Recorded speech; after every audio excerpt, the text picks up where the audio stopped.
Today's gonna be sweet, and I mean literally. We have 3 of the country's best pastry chefs all here today to battle Chef Alex in the chocolate showdown. I am here from Nashville, Tennessee, and I've worked with chocolate for 14 years. The South gave me soul. I definitely think that my soul is what's going to help me win today. I'm from San Francisco, California, where the craft chocolate scene actually was created. I'm here to show Chef Alex what chocolate is all about.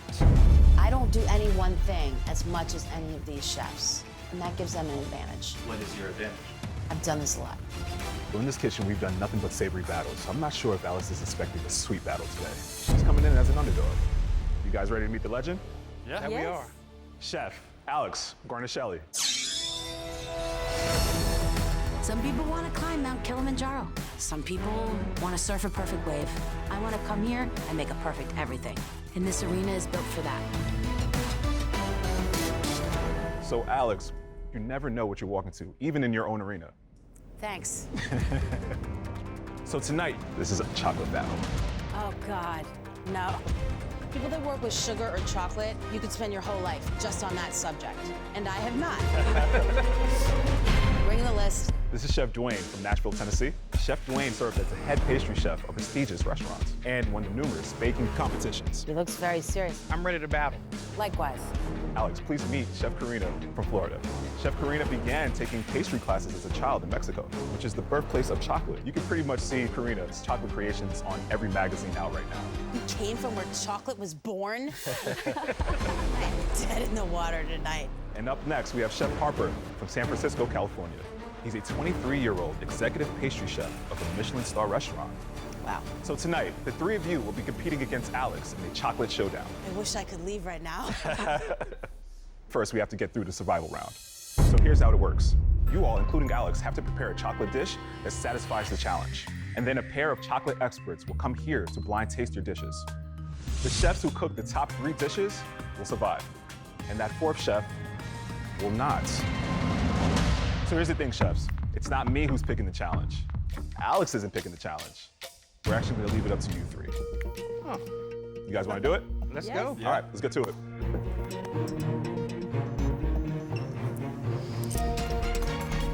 right.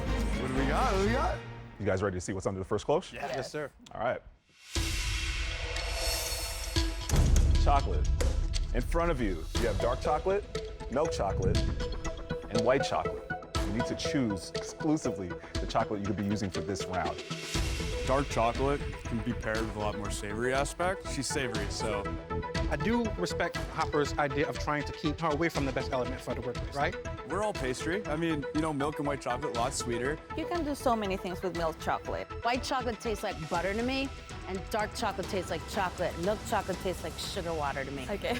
Milk chocolate it is. Yeah. All right, milk chocolate. Perfect. We have our first pick. So what goes with chocolate? What about fruit?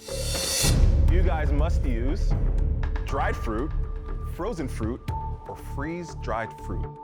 And it's the only fruit that you can use. Frozen, because dried is too sweet and we have already the sweetness of the chocolate. I agree with the frozen. That's the option I would go with because it's time constraints, right? You know, trying to rehydrate something that's dried. Frozen would be my last choice because I don't want water. Water's a hard pass with chocolate for me. Frozen it is, done. Boom, perfect puree, perfect. They're setting you up for a doozy, chef. Phew. So let's see what you're gonna be making with that frozen fruit and milk chocolate. Ooh. You have the options between making a kid's treat or a date night dessert. Chef Alex has a lot more experience doing fancy dinners and fancy plates. Strategically, maybe the fun one. I have no kids. I've never cooked for kids. So I'm leaning more heavy to the romantic side because it's in my comfort zone. You should fight for what you want. But I think in order to beat you, we have more possibilities by choosing kids theme. Harper, what do you have right now? I'm definitely leaning more towards the romantic. You know, I'm very creative. I like putting a lot of emotion in this stuff. So we're going with the romantic dessert. That we are Confidently. confidently. This might have been a lifeline, who knows? It was. You might have just played right into her hands. Definitely was. I've never made anything for a kid. Let's figure out one of the most important things. How much time do you have? I love this. So you legitimately have any time between 1 minute and 60 minutes. But do remember, Chef Alex has the same exact time on her clock as well. We can all believe that we can do something in literally like 18 minutes. We're asking a lot of ourselves to pigeonhole us to 18 minutes. She's not gonna be able to do anything. I feel like we should either stick to one of the two extremes. If we go a full hour, then we know what we're doing. We can get something really nice. You guys are trying to break me. There's such a thing as overthinking it. I'm good with the full hour. Then let's do a full hour. All right, guys, I'm coming through for an answer. We're going 60 minutes. Are you really? Yes, sir. You're giving Chef Alex 1 full hour. Oh, an hour? We'll give her 60 minutes. What happened to 18-minute McGee over here? They didn't want it. So here's what's at stake this round. The 4th ranked dish, as you know, will be headed home. But the winner of this round gets to pick exclusively all of the variables for the next round. Oh, wow. All right, guys, the hour that you shouldn't have given Alex starts now.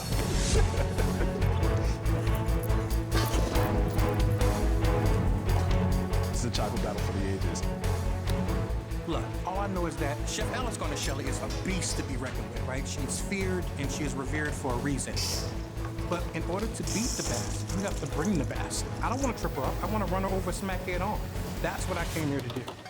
Dwayne, my good man. I'm going to hit up a milk chocolate bread pudding. Okay. And I'm going to pair that with a peaches and bourbon sauce, kind of just really bringing those southern flavors. Okay. This is just butter and chocolate, and I'm adding the cream into it. Then this is going to get tossed in here with eggs. This is part of the base to go with the custard for the bread pudding. I'm adding a little bit of salt because salt is a natural flavor enhancer. That's it. I think we're all just trying to keep Chef Alex out of that next round. Being from Nashville, Tennessee, my grandfather, king of bread pudding. He's the one, you know, who really showed me that first bread pudding. And then growing up in southern Louisiana, cooking is inside of my blood. And so this bread pudding is like a love letter to the South. I don't have any advantage over these 3 people because they're chocolatiers. And the challenge is chocolate. These are like tigers, and I'm like a puma. It's a different creature. I see raspberries, I see some cocoa nibs. 2 different ice creams. Okay. A sorbet and an ice cream swirled for my mother and my father. And milk chocolate cookies, like a Like that? sandwich. I love that. I need another blender top. She's in like cook mode. Romantic evening, I just think of my parents, the original romance. My mom would always eat sorbet, and my dad would always eat chocolate ice cream. I make my raspberry sorbet, which is just little corn syrup as a stabilizer, sugar, water, and raspberries. For the chocolate ice cream, it's cocoa powder, milk, cream, sugar, simmered together. Gary asked how you're doing. Yeah, I'm okay. I'm trying to make 2 ice creams, which is pretty dumb, right? I love the route that Chef Alex is taking. Even though she's slightly out of her element, she's going straight into something that she knows Chef Alex is not doing 1, 2 different ice creams. It's so smart on her part. When I don't know what to do, I just freak out and make 5 kinds of ice cream. Someone's gotta like it. I'm trying to start as fast as I can with the macarons because it can take a while. Chef Alex is such an amazing chef, but I'm a pastry chef and I'm a chocolate expert. My only concern is that Chef Alex is using this 1 hour to make something amazing. We're doing a chocolate challenge, so I need to put some cocoa powder. I'm going for macarons because they're gonna give me an advantage. This is gonna be the base of my macaron.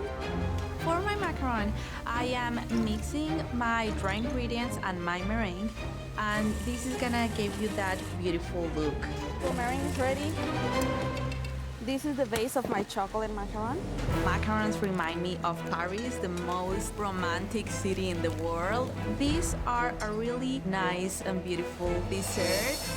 Macarons normally take from 15 to 20 minutes to bake, so there we are. Coming from San Francisco, somewhere where the craft chocolate scene is so big, I'm definitely coming in with a lot of weight on my shoulders on this one to try to represent. I have a creativity that most classically trained pastry chefs don't have, so I will be making a sculpture's candle. This really comes from the idea of like a candlelit dinner for 2, but instead of having the candle between you, why don't you each just eat the candle instead? The first thing I'm gonna do to bring my candle dessert to life is the inner layer, which is raspberry and milk chocolate ganache. The outmost layer of my candle needs to be this French buttercream. It's white and it looks like a nice white candle. So I have my buttercream working here that I'm about to finish, so I'm gonna put in the cooler. How's this gonna beat Alex? I mean, come on, I don't think she's gonna be making a lovely little candle to be eating. I believe Alex knows nothing about chocolate. Those judges are gonna have to look each other in the eyes. They're gonna fall right in love when they eat my dish. Harper is very young, but I have experience. I spent many years in kitchens just doing that work, that repetition. So bring it on.